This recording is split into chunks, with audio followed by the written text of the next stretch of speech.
Well, the woman who ran her 9-year-old granddaughter to death could find out tomorrow if she'll get the death penalty. She is 49-year-old Joyce Garrad. She forced the child to run and carry wood for several hours. All prosecutors said to punish her for eating candy until the girl collapsed and then died a few days later. But Ms. Garrad testified she only made the child pick up sticks from her yard.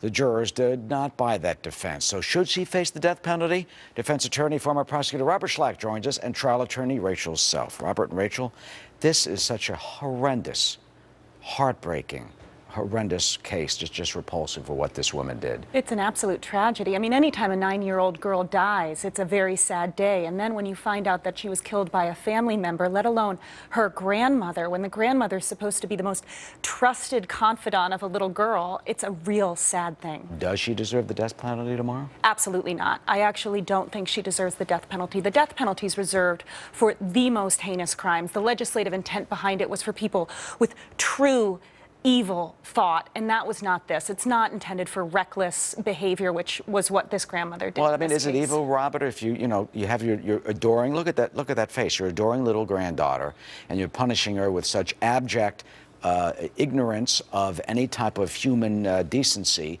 to run that little girl for hours in the front yard, picking up stuff until the girl is begging and crying and then collapses and dies. Yeah, it's an absolute disgrace, as Rachel said. And the one thing that I would say that should concern the defense here, and the concern of the defendant, which may lead to her getting the death penalty, is how quickly they convicted her. This isn't your run-of-the-mill murder case where someone was stabbed or shot or something along those lines. This is questions of whether or not they can even sustain a murder conviction. But they convicted her, even after she testified, in under 4 hours. Jurors don't convict murderers that quickly. They usually take their time to go through the evidence, especially when there's such legal issues and factual issues. They convicted her very quickly. What, do you think they were ruled by emotion? Absolutely. And not only like that, and you don't want that to happen, because now that's the same jury who's making the determination on whether or not you're getting life in prison or dying. Well, but ultimately, Billy Ogletree, the judge, is the one that has the ultimate say in the death penalty and whether or not that's going to be imposed in this case. The jury gets to weigh in. But it's obvious that there was something about her that they did not like. I mean, obviously, the facts are incredibly tragic in this case, but apparently she told varying versions on the stand, and anytime you testify as a defendant, you're looking at a very dangerous play. And then to be caught in lies, 3.5 hours is fast to decide to convict someone for murder. But as you say, I mean, you talk about the criminal intent. Obviously, you would think that she did not mean for her granddaughter to die. So is that the mitigating factor that could weigh into what, life imprisonment? That's one of them. And also, it's apparent.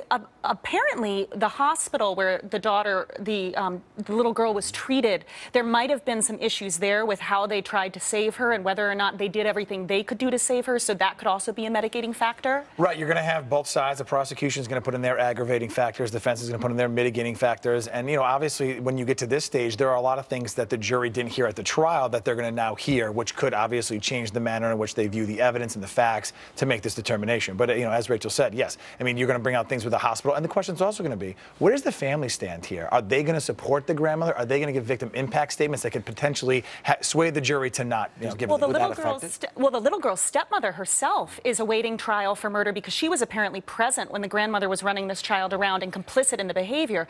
The father of the little girl is still overseas, apparently. So you're absolutely right. I mean, victim impact statements can have a significant impact here. Well, that hearing is tomorrow. Rachel and Robert, just a tragic, sad case, and we'll have to see what develops in court tomorrow.